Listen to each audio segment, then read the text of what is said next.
Hiyo ni sauti ya nzi chuma. Karibu kutazama na kujifunza kuhusu mradi huu wa ufugaji wa nzi chuma au Black Soldier Fly unaofanywa na kampuni ya Kajenjere BSF hapa katika eneo la Pugu Kinyamwezi jijini Dar es Salaam, Tanzania. Nzi hawa hawana madhara ya aina yoyote ile kwa binadamu kwa kuwa hawana mfumo wa chakula mwilini mwao. Aidha, hawana midomo ya kuwawezesha kula chakula sawa na nzi wengine wa nyumbani na hivyo hawawezi kung'ata. Nzi chuma mmoja mzima ana wastani wa inchi 7 hadi 8 na nzi jike huwa na rangi ya uwekundu na miguu yao ni myeusi. Nzi chuma ameleta mapinduzi makubwa sana ya wadudu wenye kutoa suluhu kwenye sekta ya chakula cha mifugo. Hii ni kwa sababu wadudu hawa wanaweza kukua kwenye aina yoyote ile ya taka hai, ikitoa kiwango cha juu cha protini cha hadi 44%. Taka ni fursa, na sio kila taka hufaa kutupwa ama kupelekwa dampo. Wakati wewe unaona taka ni uchafu na kero, kuna wengine taka kwao ni fursa za kiuchumi. Chakula kikuu cha wadudu hawa ni taka oza. Mapema asubuhi katika soko hili la machinga lililopo wilaya ya Ilala, Dar es Salaam, tayari vijana kutoka kampuni ya Kajenjere BSF wapo hapa kwa lengo la kukusanya taka oza zote ambazo ni pamoja na mboga, maparachichi mabovu, maganda ya ndizi, matikiti maji mabovu pamoja na matunda mengine ambayo kimsingi huonekana ni taka na kutupwa jalalani. Mara baada ya zoezi zima la kutenga taka oza zote, safari ikaanza kuelekea Pugu Kinyamwezi. Na baada ya saa moja hivi kutoka soko la Ilala, na hatimaye gari maalum kwa ajili ya kubeba taka oza za nzi chuma likawasili Pugu Kinyamwezi. Na mara baada ya kuwasili, zoezi la kutayarisha chakula cha nzi chuma kwa kutumia mashine maalum ya kusaga chakula hiki ikaanza.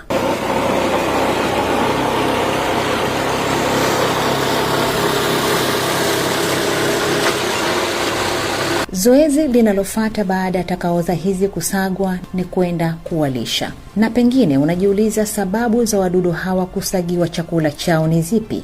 Jibu ni kwamba ili kuwarahisishia katika ulaji wao uweze kuwa mwepesi na kuweza kumaliza chakula chote, tofauti na kuwapa takaoza hizo bila kusagwa. Kuna muda na hatua muhimu za kufuatwa ili nzi chuma wapatikane, ambapo unahitaji kuwa na siku 21 tu za hatua ya kubadilika kuanzia nzi chuma, yanafuata mayai, kisha kuwafunza, na mwisho ni hatua ya kuigeuza tena kuwa nzi chuma, ambapo hatua zote hizo huisha ndani ya wiki 3. Nzi chuma ni chakula kizuri sana na chenye protini nyingi kwa mifugo kama kuku, samaki, nguruwe na sungura. Kampuni hii ya Kajenjere BSF ina uwezo wa kuzalisha tani 3 za nzi chuma kwa wiki, ambayo ni sawa na kilo 500 kwa siku. Huku kwa upande wa chakula, kampuni hii ina uwezo wa kukusanya taka oza tani 14 kwa siku na kuzisaga kwa ajili ya kuwalisha wadudu hawa. Kuna faida nyingi zitokanazo na nzi chuma, ambazo ni pamoja na kuongeza virutubisho kwenye udongo, virutubisho ambavyo hutokana na mbolea itokanayo na mabaki ya chakula walichokiacha nzi chuma. Kuku wanaolishwa nzi chuma kama protini huongeza uzito kwa 92% zaidi ya kuku watakaolishwa soya au protini nyingine. Na hawa ni baadhi ya kuku wanaolishwa nzi chuma, ambapo kuku mmoja huwa na kati ya kilo 5 hadi 6. Kwa upande wa kuku wa nyama, huongeza uwezo wa kuku kuhimili magonjwa ya typhoid ya kuku. Nzi hawa pia wana kinga iitwayo prophylactic ambayo huchochea kinga kuwa imara kukabili magonjwa. Faida nyingine ni kwamba wana amino acid bora kuliko iliyo kwenye soya. Pia, kwa mujibu wa tafiti, nzi chuma wana uwezo wa kuongeza ukuaji wa haraka wa kuku wa nyama. Kwa kila kilo 1 ya uchafu inauliwa na funza, basi hupatikana protein gram 50. Kwa mwaka, heka moja ya nzi chuma inaweza kuzalisha protini nyingi sana kuliko heka 3,000 za ng'ombe au heka 130 za soya.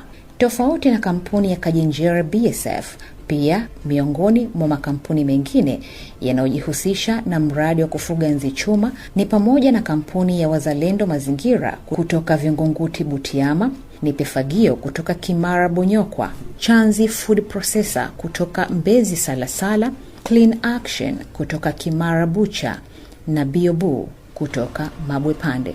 Tofauti na mradi huu ambao husaidia kupunguza kiasi cha taka zinazopelekwa dampo kutoka 19% hadi 95%, kuna mradi wa kutengeneza vipuri vya magari, pikipiki na mabomba ya plastic kutoka kampuni ya DIT Spare Parts Factory, ambayo hutumia plastic chakavu zilizotumika na kugeuza taka kuwa chanzo cha ajira.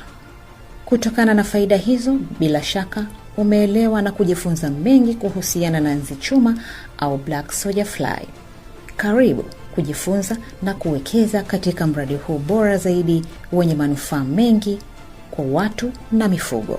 Hadi kufikia hapa sina la ziada. Mimi ni mwandaaji na msimulizi wako Zainab Mtima.